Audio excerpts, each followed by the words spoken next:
It was one of those golden autumn afternoons in Harbor Glen when time seemed to hold its breath. Leaves swirled through the crisp air, the trees whispering in rust-colored symphonies, and the sidewalks lay blanketed in quiet at just 10 years. Old, Emily Larson knew the rhythms of this town better than most grown-ups. She loved how everything stayed the same. Same park, same path. Same peace. Until the day at DIDN single quotes T. As usual, Emily strolled through Alder Park with Max, her retired German Shepherd. But Max wasn't just any dog. He had once served in military search and rescue overseas. These days he was slower, his muzzle dusted with gray, but his senses were still razor sharp. The townsfolk liked to say Max had a sixth sense. They weren't. Wrong. They were just passing the old wooden bridge when Max stopped cold. No bark, no growl, just a sudden frozen stillness. His ears pricked, eyes locked. Emily followed his gaze. A boy, maybe her age, walked alongside a tall man in a gray coat. At first, it looked normal like any father and son. But something was off. The boy's eyes flicked sideways. His steps were too quiet. Then he lifted his hand behind his back and raised 3 fingers. A strange, silent signal. Max let out a single urgent bark. Emily froze. She didn't understand what she saw. She didn't know the meaning of the signal or why Max had barked that way, but something was wrong. She could feel it. Even as the man and the boy disappeared into the trees, that moment stuck in her chest like a stone in still water. That night, she couldn't let it go. Emily lay awake, staring at the ceiling. The boy's face haunted her. The hand signal 3 fingers, palm inward, kept flashing in her mind. She sat up and grabbed her tablet. Searched, 3 fingers behind back signal. Her breath caught. It was a silent distress signal. Tut. In schools and programs for kids in danger, a way to say, "I need help," without making a sound. Her heart thundered. The boy had been asking for help, and only she and Max had seen it. The next morning, Emily made a choice. She would return to the park every day after school, Max at her side, same time, same trail. Maybe they'd see him again. Maybe they wouldn't, but she couldn't pretend it hadn't happened. For 6 days, they walked the yellowing trails. Max always alert, Emily always searching. But the boy never returned. On the 7th day, Emily sat on a bench where she had last seen him. Hope drained from her like daylight in November. "He hasn't been back," she whispered. Max nudged her hand with his nose, a quiet comfort, but she felt something heavier than comfort, doubt. What if she was wrong? What if it meant nothing? Or worse, what if no one ever believed her? That night, she closed her notebook and told herself it might be over. But ghosts don't vanish if they're still waiting to be seen. Then came Thursday. Rain fell softly over Harbor Glen as Emily and Max stopped at the local grocery store for apples and peanut butter. The store hummed with its usual life, kids asking for candy, carts clattering. Midway down the snack aisle, Max stopped.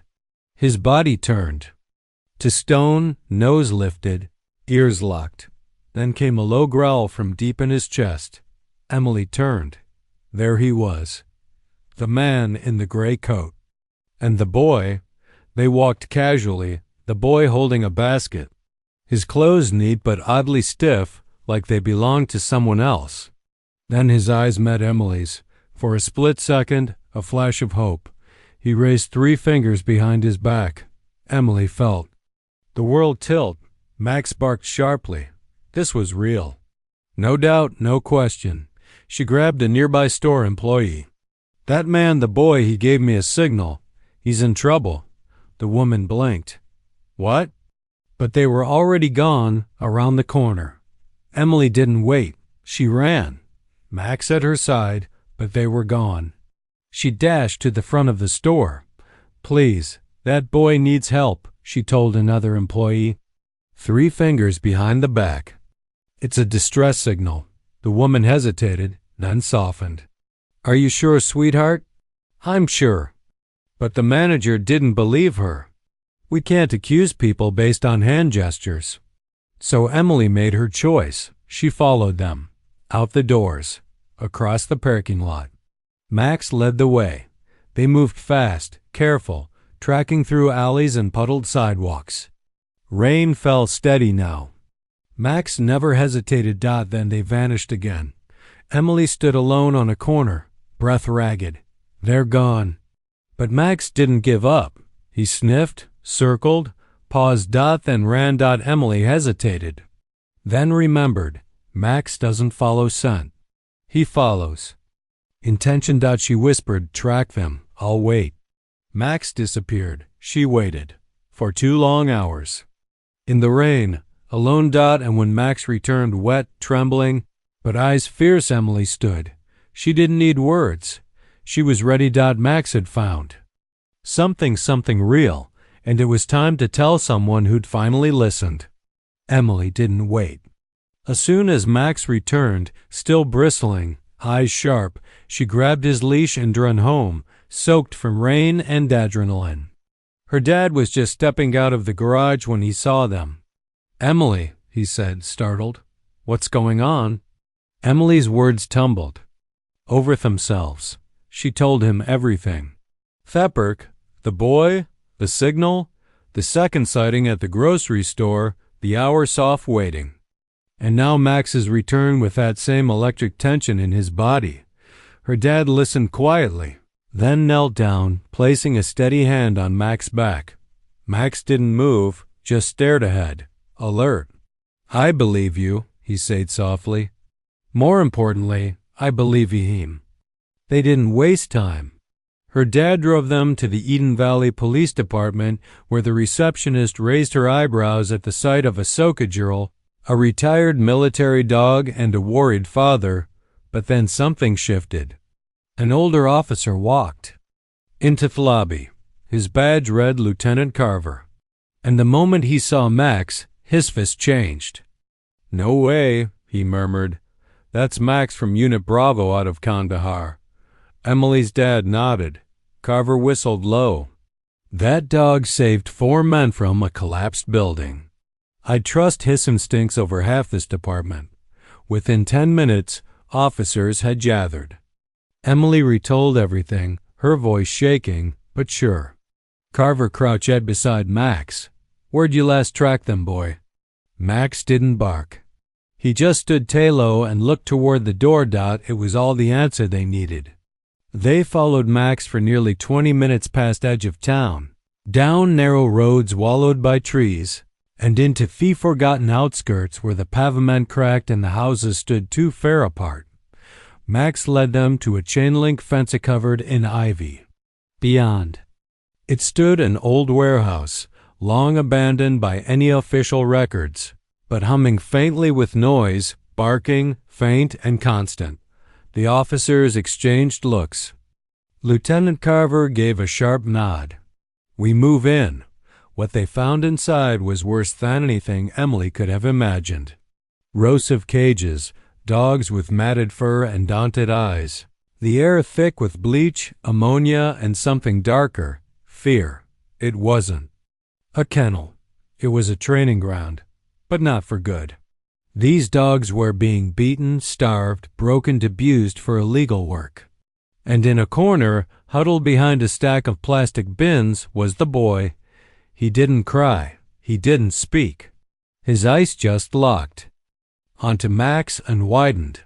Max moved first, slow, gentle, not barking, not charging, just walking toward him like an old friend. The boy reached out with shaking fingers and touched Max's fur. That was when the officers stepped in, surrounding the space, calling for medical support. Carver knelt beside the boy. What's your name, son? No answer, just a look, deep and knowing. Later, through the investigation, they would learn that he was Caleb, 10 years old, son of a former caretaker who had vanished under suspicious circumstances. Caleb had been mute since birth, but not deaf. he had seen everything.